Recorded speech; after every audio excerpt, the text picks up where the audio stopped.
You've got Jamison Williams is going to be able to take part in OTAs, off-season stuff, even the preseason. But Jamison Williams is not going to be available to play the first 6 games. A number of staff members were released a month ago from the Detroit Lions, and you've got a couple players that, like I said, have been suspended indefinitely, including C.J. Moore. This is going to be a big downfall for the Detroit Lions, who are really looking to continue and build upon what happened a year ago.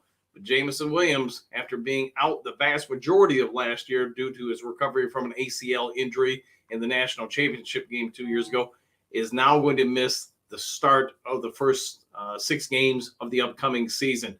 You know, it's a no-brainer for anybody who's involved in collegiate or professional sports. You cannot bet on sporting events. Your family can, anybody else can, you can't.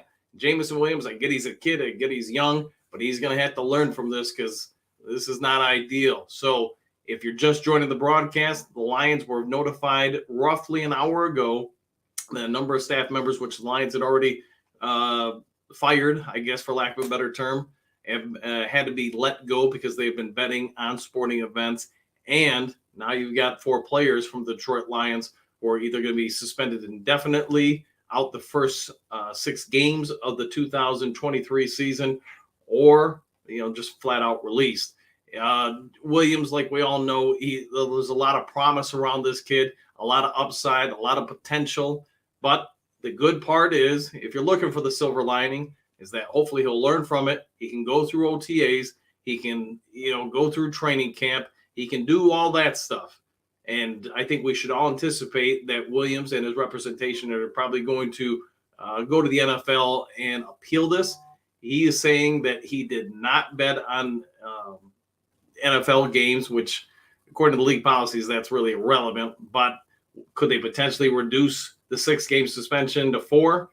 I think that's realistic. But, the Lions were really looking forward to him coming out and establishing himself early, especially with DJ Shark no longer a part of the team. They're going to need Williams to step up even more and more.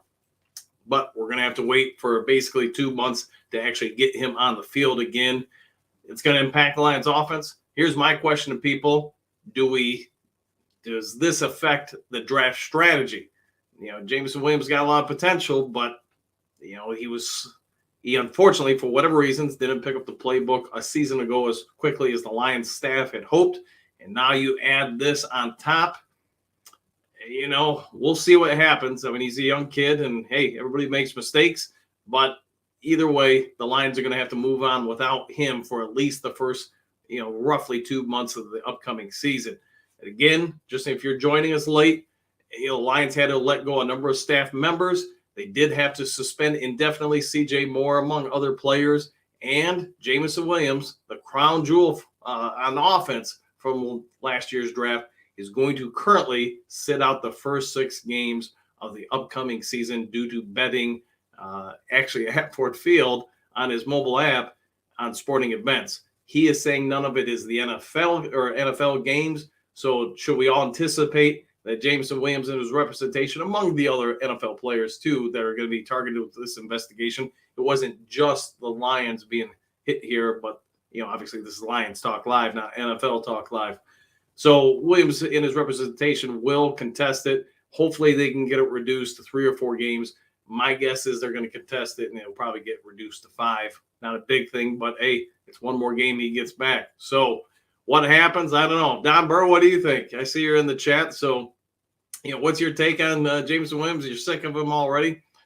I get it. It's not been a stellar start to his career with the Detroit Lions, but it is what it is. Jamison Williams going to be out for a bit. The Lions, do they change their draft strategy because of it? Rumors out today that Detroit Lions may be talking with the Tennessee Titans about potentially trading back to 11 and letting the Titans come up to number 6. Obviously, that's going to depend on who falls down to number 6 and is available. If one of the quarterbacks they desire is available, we could potentially have a trade, and maybe the Lions are going to have to look at adding some wide receiver depth a little bit sooner than they had originally anticipated. But with all that being said, the NFL did notify the teams roughly a month ago about this investigation.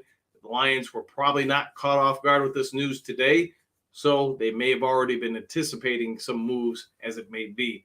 Well, that's going to be it for the live broadcast. Just want to kind of get this out to you guys ASAP. I'm sure most of you are reading up on it now, but don't forget, this Sunday we're going to do the interactive mock draft live in the live broadcast. The Sarge, Tony Libretto, and I.